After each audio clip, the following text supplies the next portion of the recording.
educate people that want to actually give me referral, because I can't let them just to tell them that if anyone needs insurance, can you recommend them to me? I would never do that when it comes to recommendation. I will be very specific. I will tell them who are those people that I'm looking for. Let's say, for example, can you actually, let's say doctor, you have any friends in your circle that are doctors, young parents, and have children, recommend to me. Or business owner, female, recommend to me. Or your friends, business owner, just get divorced, recommend to me. Because there are so many things they need to do, changes after they get into divorce. We need to restructure again the whole financial planning for the person who actually get divorced. That is also our opportunity. Then the next exit strategy. Whoever just exited the business, please recommend them to me. I would love to work with them. So that is the art of getting a quality recommendation. Not just about telling, oh, if you need insurance, just connect me. No, it's too general. I don't like things are general. Be specific. Tell them whom you want to work with. Specific. Profession. What kind of profession? Business owner, doctors. What kind of doctors? Dentists, gynecologists. Be very specific. Then your COI will know how to recommend people to you. And when you talk to, let's say, lawyer, how many of us that really you speak to the lawyer and say that, can you recommend me people who just exited their business? To be honest, even my lawyer told me that, no one asked me this, you are the one who asked, why do you want to know? I say, oh, do you know that they need our help? Not say that I want the business, but they really need our help. There's so many things I can do for this, your client, I said, who exited the business, because probably he has a lot of children, and probably he wants to do tax planning. And you know that insurance is the only product to optimize tax efficiency. Guys, remember, insurance is the only financial product to optimize tax efficiency. That's why I need to talk to your client who just exited the business. I need to talk to him about tax efficiency planning. Then after that, you will start connecting with them. That's why the power of recommendation. But if you don't get recommended to the right people or right prospect, then you will feel burned out. Because that is not a quality one, and probably they just ask you small case. It's okay, actually small, big case doesn't matter, but it's just that sometimes we want to have a quality case. Okay? Then now back to this one, succession planning. 94% of the businesses fails when the founder dies. So basically, they do not have a right structure in their succession planning. I'll give you an example. So, when I was in my uni, I met one girl. So she's the only child in the family. That time I was about like 21 and she also 21 because we are the same batch. So that time we all look up to her because her father actually doing very well, and the father have a listed company, and I mean many businesses also. I'm not sure listed or not, but it's the business actually doing very well. That's why, like give her very nice car. And that time in uni, right, when I was 21, means that almost 20 years ago, when your parents can give you allowance 5,000 per month, right, it's a lot of money, 20 years ago. I was like, wow. Then she always treat me because I'm from Indonesia.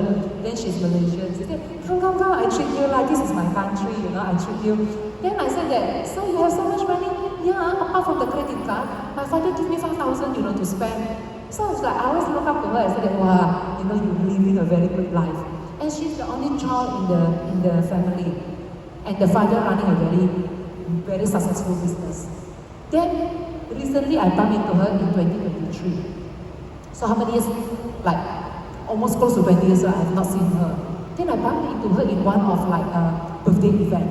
Like Unimate, then bumped into her. Then I asked her, hey babe, you remember that we used to be very close and we usually go dinner together and everything? Yeah, how are you? And she's not into social media person, so she doesn't really know that I'm in the insurance line. So she asked me, so what do you do here? Then I said, I'm in Prudential, and it has been my 10 years. Then after that I asked, so where are you now? Because in my mind, the father probably retired, then passed down the business to her, right? Because he's the only child. Then she told me that, now I'm an accountant in one of the accounting firm. Then after that, then I asked her, how is mom and dad? It's a very normal question, ma. How is mom and dad? And she said that, the father actually passed away a few years ago. Then after that, then I said, I'm so sorry to hear that. Then after that, she said that anyway, she's now accountant in the accounting firm, so let's keep in touch. And I said, okay, good. Then after that, I reconnected with her. So I think 1 week later, I joined up with her. Then because we used to be very close, right? Then I asked her, babe, if you don't mind me asking, why are you working now as an accountant? Because as I remember, your father is doing very well. So by right, she will be the new owner of the company, right? Because he's the only child, or maybe main partner or whatsoever, but she doesn't need to work for people and get maybe only 11 or 12,000 income per month. Then she said that, when the father passed away, the father actually left the business to her and to the wife. But the wife is a housewife, and the daughter has nothing. She has no knowledge at all how to run the business. It's like some technology company. It's very difficult. It's not very easy to learn. So she told me that at that point in time, and unfortunately, the father did not have a life insurance. So guys, see the story here. The father did not have life insurance. The father only passed down the company to the daughter. But the daughter does not have the capability to run the company. And the daughter needs cash flow. Correct? The father used to actually support all the mother and her financially. And now the father no longer in the picture. And the money also stuck in the company. But she needs money to survive for her own expenses and for the mother expenses. So the next thing what she need to do? Father no insurance. Company also do not know how to run. You can guess, right? Sell off the company. But you imagine, right? What will happen when you sell off the company, but there's nobody know how to run the business in the company? That is why the private equity come into the picture. They love to buy this out of company at a very low price and break it down and sell it at a very high price. So she sold it at a very low price, and even it doesn't deserve that low. But she told me, I have no choice. She said, what can I do? I need liquidity, I need cash flow. My father doesn't have insurance, and all the shares are stuck. And there's so many businesses and joint venture with the business, the partner, and she doesn't even know how does it run. So the only thing is that whatever in her hand, she just sold it off. But she sold it off at a very low price. So what does this tell me? You know when I heard this, in my heart, right, if that time I have the right knowledge like today, I think this will never happen to me. Because if I have the opportunity to meet your father, I will tell your father one thing. Okay, this case like here, I will break it down. What kind of advice I'm going to tell the father? First, you must actually, because like you say, why 90% of the businesses fails when the founder dies? Because few things. First, either the child has the capability, but do not want to run the business. And second, the child will love to run the business, but doesn't have the capability to do it. Okay? So what happened to my friend's situation is that she wants to run it because it's the father hard work. But it's just that there's no one who can actually help her, to guide her, to mentor her, because the father is no longer around. So I told her, if I met your father 20 years ago, I will tell your father to create a structure that will be able to build a talent acquisition fund. Talent acquisition fund. So how does this talent acquisition fund help my friend? So for example, let's say this fund from the insurance, let's say 10 million or 20 million. She can use that money to acquire talent. Because as a matter of fact, if you need help, anybody can be your mentor. All the specialists, all the expertise from the different company can work with you. There's only one thing that you need to do, pay them higher. That's why I wouldn't say money is everything, but money can do a lot of things. So if your father gives you 10 or 20 million, for instance, I will hire 3 from different company and to build me, to teach me, to mentor me. Well, I want these three guys to run together with me to make sure that I'm ready to take over my father's business, and I'm not gonna let my father's hard work for the past 20 years go to the drain. That's the hard work for the father to build this company, you know.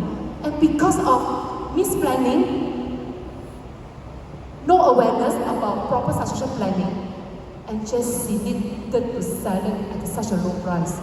Guys, does it make sense or not? I also feel bad, you know. I thought, then I structured this, you know. I said, talent acquisition fund. Okay, it's too late, but it's okay for you to understand, because probably you can share with people around you that the power of talent acquisition fund. When you don't have this fund, there's no way you can run the business on your own. And talent is everywhere. But now the question is, do you have the money? Do you have the financial capability to bring them to your company or not?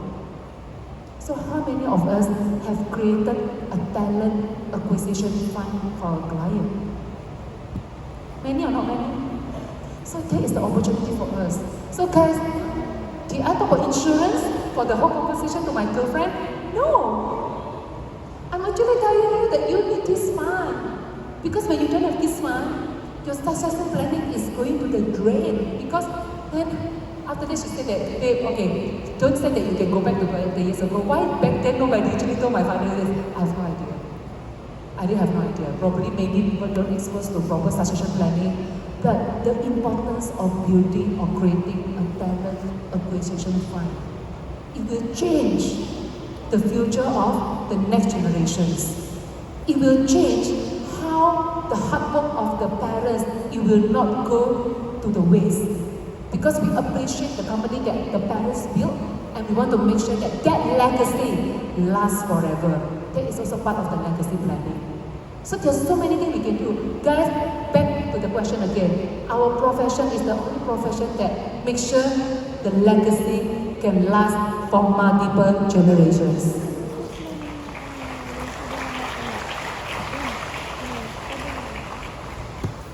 So now the next we talk about the asset restructuring.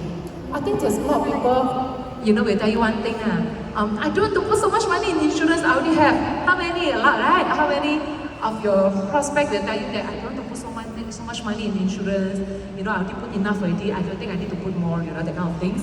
So normally I will give this structure to them to see.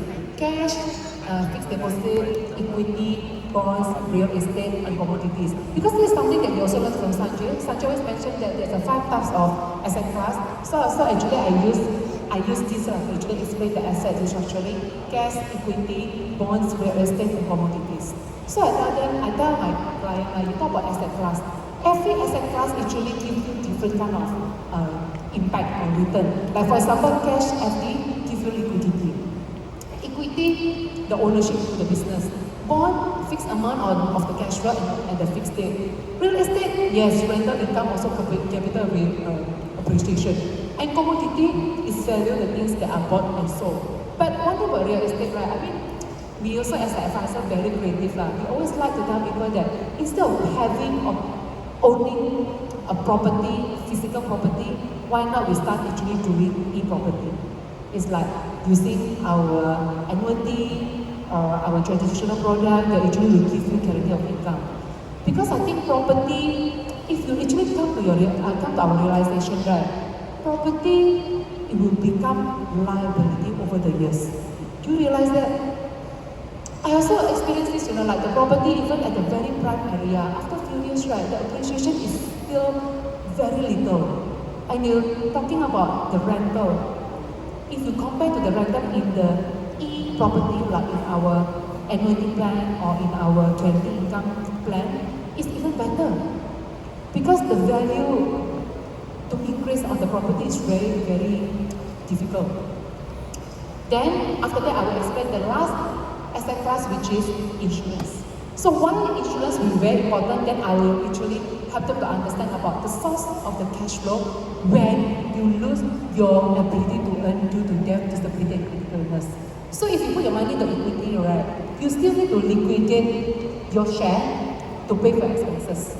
So if let's say you have the cash and FD, you still need to withdraw the money and from your hard savings to pay for expenses. Commodities, you still need to sell commodities to pay for expenses. Same goes to property and bond. But guys, realize this. Insurance, it will be the only financial product that will replace your cash flow and also it auto-create your wealth. So sometimes I always tell a guy, okay, you can't find any financial product in the world that will auto-create your wealth. That's why the power of waiver pay off. The auto-create function is very good when it comes to building up your wealth.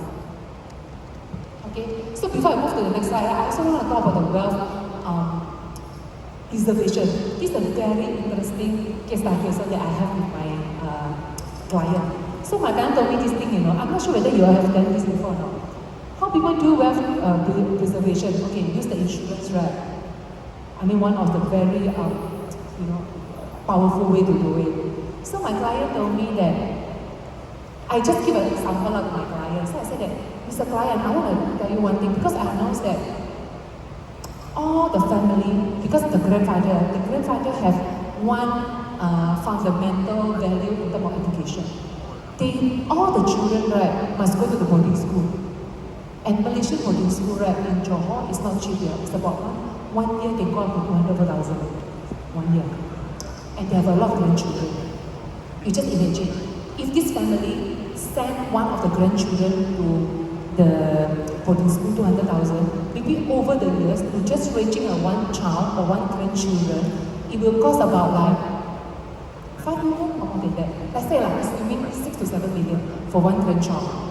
If you have 10 grandchild, it will be 17 million. Only on education, and until the child actually financially independent and ready to work. So I just give this story. Yeah, I don't know whether it work or not initially. I just tell a story. I say, uncle, because sometimes you talk the older one, you are friendlier and you are more warm, they really like, and they like story, So I tell this, uncle, I want to ask you this question, right? What if every child born in your family, it will be insured for 7 million. So whenever the child dies, the 7 million will go back to your family wealth. Does that mean that your wealth will never get depleted? Make sense or not, guys? So every child born in the family, it will be insured for 7 million. And the reason why is that when the child dies, the 7 million will go back to the family wealth. And you keep continuing doing this kind of cycle, your wealth will be there forever, for multiple generations. I said, not bad, huh? I said, yeah. Because you see, I said, uncle, if you don't have this kind of sum assured on the child, so every generation you have to spend 70 million, only on the education. Haven't counted maybe doing business or whatsoever, only the education is 7 million. And you have so many grandchildren, and maybe more and more. Maybe your next generation, your children, right? So it's like, because they're very rich, so they don't mind to spend like 7 million on one grandchild. So 7 million. So every year, I just like telling story, right? So I'm just doing my calculation, I told him. So it means that your wealth actually get depleted 70 million every year, yeah? Then he said, no choice, it's okay, we are very rich. I have a lot of people like that. Then I said, yeah, but what if I tell you one thing? It's just like, hypothetically, I want to share with this. I don't know whether you think that it's a good idea or not. What if every child who is born in the family is insured for 7 million, and the child dies, the money goes back to your family wealth? It means that you will never actually, your family wealth will remain intact forever. He's like, oh, that's good. Yeah, okay. He said good and he wants to give me an appointment. I have not close, okay? But I want to share because he gave me an appointment. He's like, come, let's get to my children. Yeah, he doesn't talk about the cost, how much. I'm just talking about the concept. Yeah, but this one I will use the word insurance because I just say that, uncle, a lot of people, rich people still use insurance for legacy planning and for tax planning. And I mean, you can't deny the fact that insurance is a very powerful tool to protect your wealth. Yeah. So let me give you a scenario. Just do that. I'm not talking about uncle you have to buy. I'm I'm just talking about your family wealth now, how to preserve it. I still don't talk about the you shouldn't need critical illness. No. I'm just talking about family wealth. What do you think I said? He said, oh, it seems good because it means that I'm helping you to replenish your money every single generation. Then I think your wealth can last for 20 generations. And the best part, if you rely on investment, it might not be guaranteed. But because of insurance, the 7 million will be guaranteed. So your family wealth will be intact, will never get depleted at all, and is guaranteed. Yeah. So after that, he said, okay, I will give you one. Yeah. That's one of the ideas that I like to share. Yeah. Okay, so before I end, so when you make the right choice, the rest of your life will actually be the best year of your life. But one more thing, guys, I would like to actually wrap up everything that I have to share. Remember one thing, skill set or whatever things that we have learned, our knowledge is very important. But the greatest asset in our business is not only our product knowledge, but our connection, communication, and relationship. But remember one thing, connection may help you to open the door. But relationship is the one that will keep your door open for a lifetime. Okay? Thank you so much. A lot for my team. Thank you, Stephanie. Alright, thank you so much, Miss Kaka.